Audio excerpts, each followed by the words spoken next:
Hello, I'm Alyson Grange coming to you from Durban, South Africa. Today we have a special show for you, Resurgent Africa.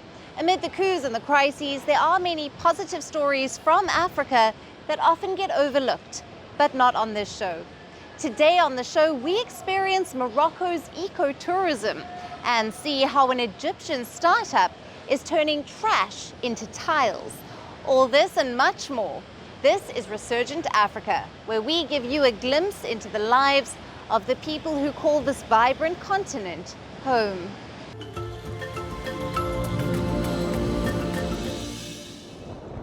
Construction sites are like the never-ending fireworks of environmental harm. The production of building materials like cement is one of the worst offenders, releasing carbon dioxide into the atmosphere at alarming rates. While this scenario is concerning globally, it's even more pronounced in countries like Egypt, where construction and real estate are not just industries, they're the lifeblood of the economy. In 2022, these sectors made up nearly 19% of the country's GDP, with the cement industry alone responsible for nearly 14% of carbon dioxide emissions. But not all is gloom and doom on Egypt's construction front. A glimmer of hope comes in the form of a startup called TileGreen. It turns plastic waste into tiles. The company is taking the mountain of discarded plastic that usually clogs up streets and oceans and is transforming it into eco-friendly tiles minus the cement. This process involves shredding plastic into tiny bits, mixing it with sand and molding it into tiles. We invented a technology and an industrial process whereby we transform all forms of plastic waste, namely those of low value, into building materials. We manufacture a material named polymer aggregate composite, where we mix plastic waste with natural aggregates like sand and gravel in order to produce a substitute for concrete. We can use this composite to produce multiple products.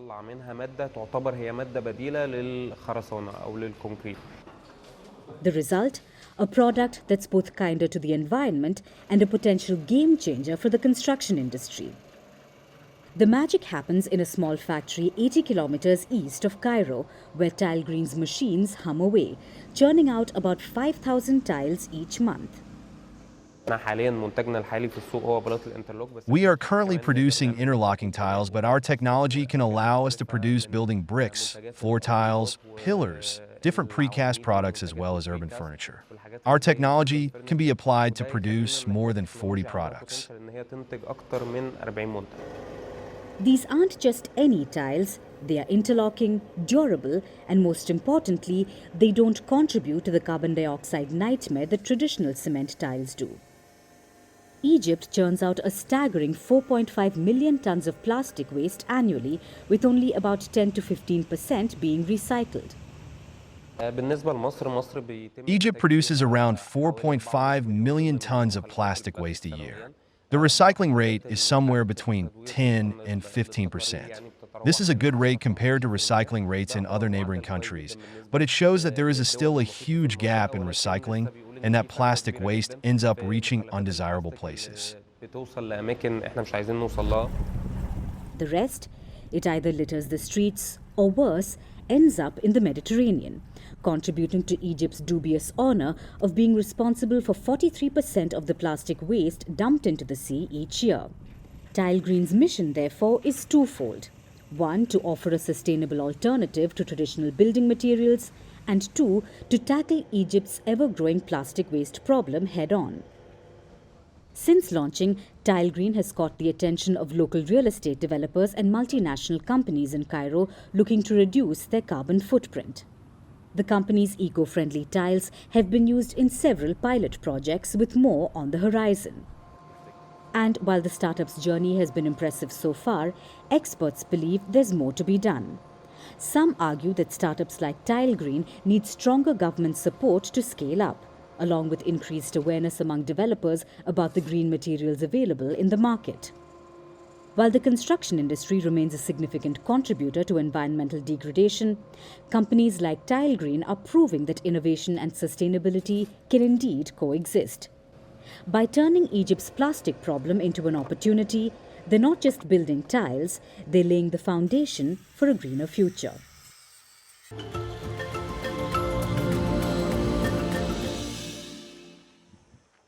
Beautiful landscapes, thrilling adventures, vibrant culture, and a rich history. With all of this and much more, the North African nation of Morocco has long beckoned travelers from across the world. The booming tourism sector in the country has now put paramount focus on sustainability, embracing ecological tourism, which is slowly expanding in Morocco. In the first half of June, Morocco welcomed 17.6 million tourists, with ecotourism accounting for 5% of this number. Around 3% of ecotourism is in Morocco's Agafe region, which is around 35 kilometers from the city of Marrakesh. One of the first ecotourism projects here was Kasbah Agafe Hotel and Spa, a traditional style kasbah that offers guests the opportunity to soak in the local culture through several activities. Tourists here ditch the SUVs and dune buggies and get on camelbacks for the ultimate desert experience. The locals say it's the best mode of transport to explore the area. The project also celebrates nature and the community surrounding it. I have relied on a book written by a friend of mine, Prince Sultan bin Salman, who wrote an extraordinary book called Back to Earth, Al-Rujua' ila al-Ard. And this was like my instrument that I used to do this work. I studied it, I did research, and in it he really goes profoundly on why man should be back to earth. Ecological tourism, we cannot consider that it's going to be competition for classical tourism. I think it's A, complementary, and B, working hand in hand and try to bring classical tourism to do things that ecological tourism does. The Kasbah Agafe receives tourists from all over the world, many of whom go back home with lessons on embracing and preserving the natural environment surrounding them. The experiences offered to guests also include cooking classes. These classes give them access to their garden, which is rich in organic vegetables, fruit, and natural herbs. Guests pick organically grown ingredients and then prepare meals in an open kitchen.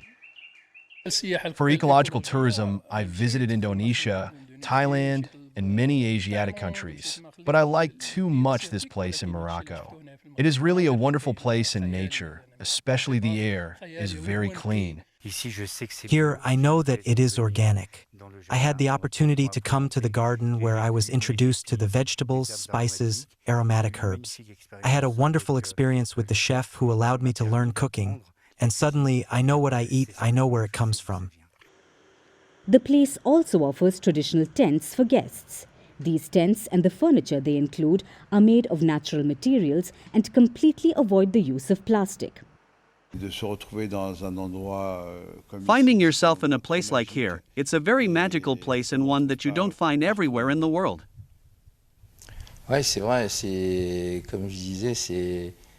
Yes, it's true. It's a real cinema sitting. The welcome is wonderful. We really have the impression of being actors in a film in this place of peace, nature, calm. Vraiment l'impression d'être les acteurs d'un film dans ce lieu de paix, de nature, de calme. The Kasbah has been constructed using stone. Its thick walls, high wooden ceilings and tall windows keep the interior cool in summers and warm in winter, which reduces energy consumption. The owner says he keeps looking for ways to make his business even more sustainable. We have windows when to switch on electricity. We're looking seriously at solar panels for getting the water from the wells. Serious also, and for irrigation, drip by drip irrigation. We use no pesticide in the whole property. We never used any pesticides. Other tourism businesses in the Agafe region are taking notes, and they too have begun to apply similar ideas. Morocco is also planning to launch a national green growth program called Go Siyaha, which will provide tourist businesses with opportunities to adopt energy-efficient practices. The North African country aims to attract 26 million tourists by 2030.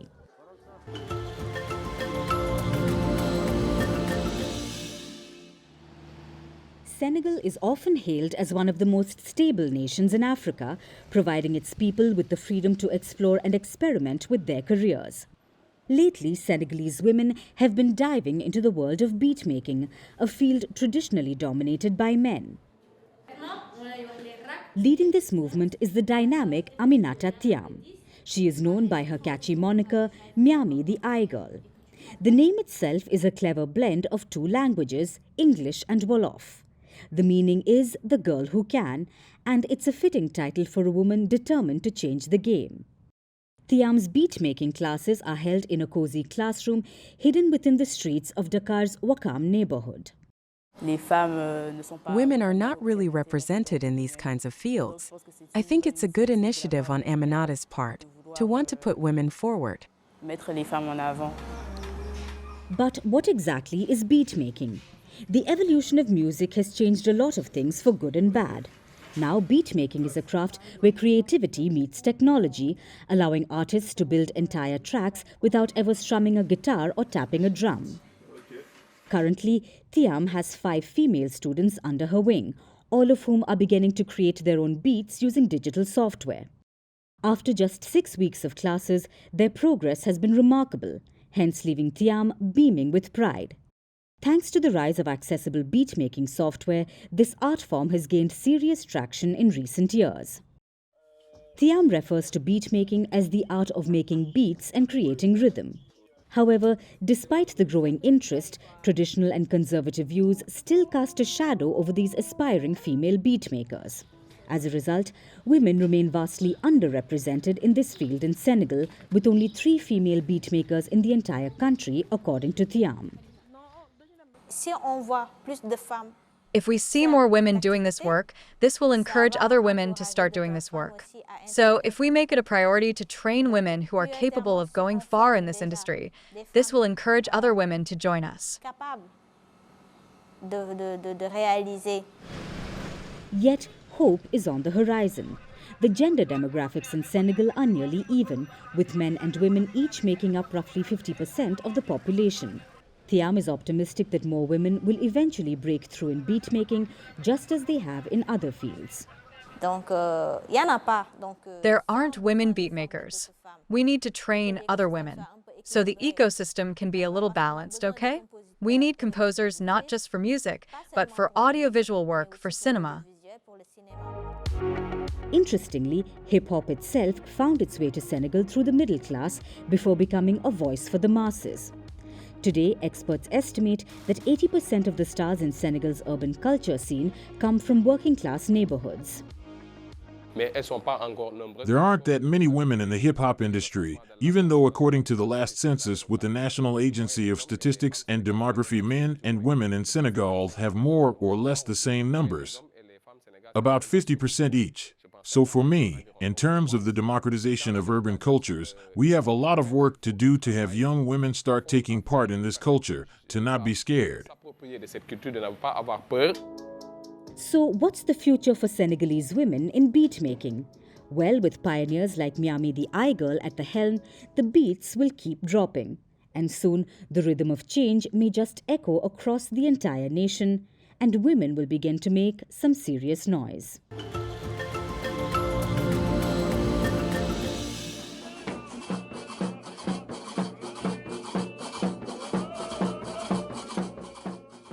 In the vibrant tapestry of Moroccan culture, traditions like storytelling, acrobatics, sacred music, and the rhythmic beats of Nava coexist, along with religious celebrations and urban festivities. Now, a unique opportunity for the youth has emerged in the city of Saly, in the form of circus arts. At the center of this is the Shems Circus School. It was established in 2009, and it is not just teaching circus arts, but offering a lifeline to young people, giving them a chance to rewrite their futures. The school's mission goes beyond mere entertainment. It's about social integration through the rigorous training of circus arts. The students, who often come from challenging backgrounds, undergo a demanding training regimen that can last anywhere from 3 to 4.5 years. The first time I came to the circus, I was accompanied by two friends, and we just wanted to see the place and see what the training was like. They told us there was an audition, and we decided to take it. They gave us all the information we needed about the process and how to become an artist. We liked it. We thought it was better to spend our time here rather than waste it on the streets with no guarantees or anything. This training is not just about learning the tricks of the trade, but also about shaping them into professionals with a deep understanding of the art and the discipline it requires. The curriculum alternates between hands-on training at the National Circus School and real-world professional performance, hence providing students with a well-rounded education in both artistic and technical aspects of the circus profession. While the institution began as a simple setup to support street children and offer them a second chance, it has now evolved into a fully fledged school dedicated to the art of circus. The evolution of SHEMS from a humble association to a respected school reflects its broader mission: to open doors for its graduates. As far as the school is concerned, it wasn't always a school, but an association set up to help street children and give them a second chance. Today, the school has grown and welcomes young people from all walks of life who are not necessarily orphans. For example, although I live with a family in Kenitra, I chose to come here to train in the circus arts. Not just in circus, but in any performing arts field. With the professional training and certification they receive, students are equipped to pursue careers in various artistic disciplines, including acting. I believe that training or graduating from SHEMS is quite comprehensive and can enable them to integrate very broad companies, not only in circus but also in acting, for example. When I see them, I want to work with them even on other projects, for example. The SHEMS Circus School is a beacon of hope and opportunity, demonstrating that with the right support and training, young people can transform their lives and pursue careers they may never have dreamed possible. The school is not just a place of learning, it's a place of transformation where the art of the circus becomes a pathway to a brighter future.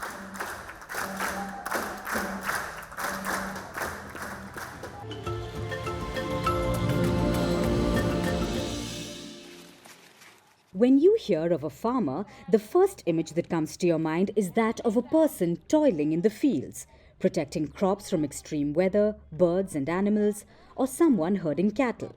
Well, that's one side of it, and a rather conventional one. But in the West African nation of Senegal, you would see a different image. Things here are changing for the good. New Age farmers of Senegal are tech-savvy. They follow a modernized approach using social media to manage their produce. Farmers in Senegal have access to online platforms that help them take their produce from the farm to the market with just a click. Salam alaikum, yéen ñi bëgg mango Dakar donc mango Kent kilo 400 HLM Grand Yoff livraison gratuite à partir de 30-year-old Mame Abdou Diop is one of them.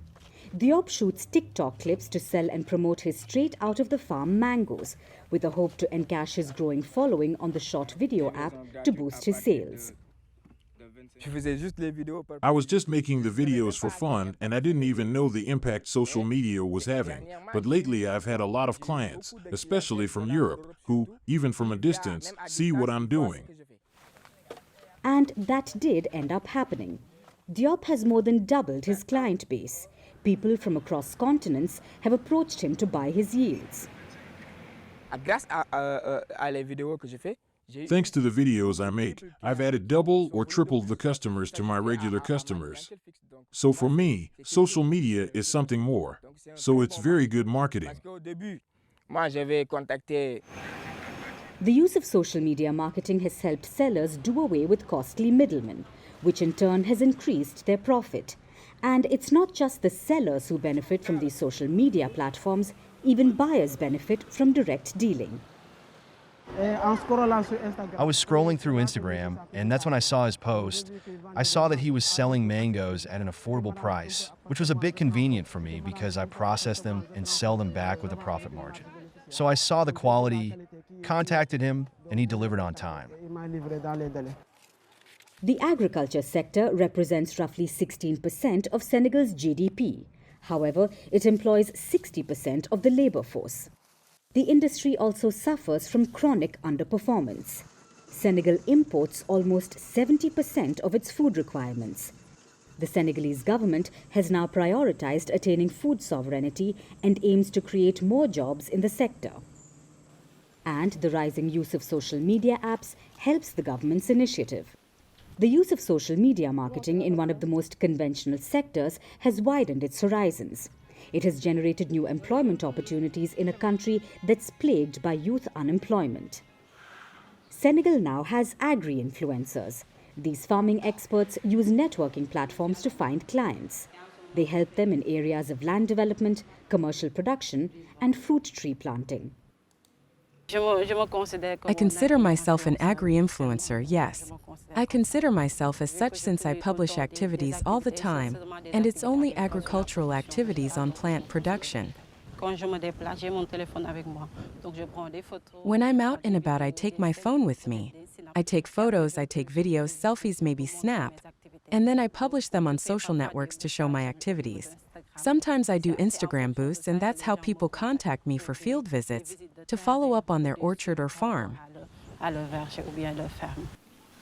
The social media fever is not restricted to just Senegal, though. Farmers from other African countries, including the Ivory Coast, Burkina Faso, Gambia, and Mali, now have access to information and clients across borders. And their creativity has opened new doors of opportunities. And that's all we have time for on the show for today. Thank you for watching. Stay tuned to Firstpost.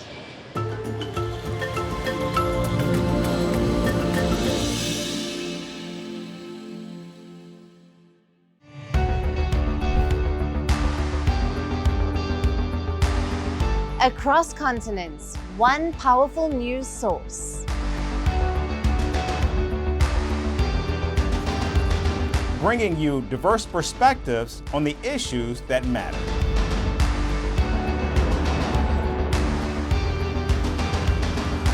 We go beyond the boundaries to give you that little extra about every sporting moment.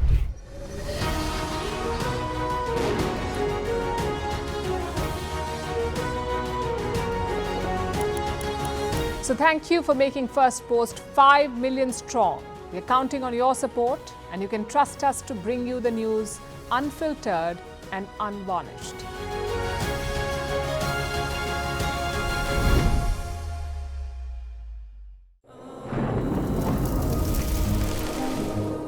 Climate change is on our doorstep. It's time for a revolution to take root. And it starts with 1.4 billion Indians. It starts with one tree for humanity, one tree for Mother Earth, one tree for a future. Project One Tree, a News 18 network initiative.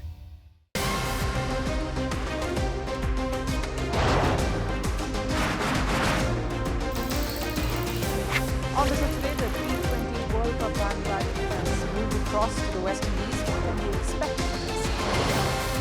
Hello, I'm Alyson coming to you from Durban, South Africa. Today we have a special show.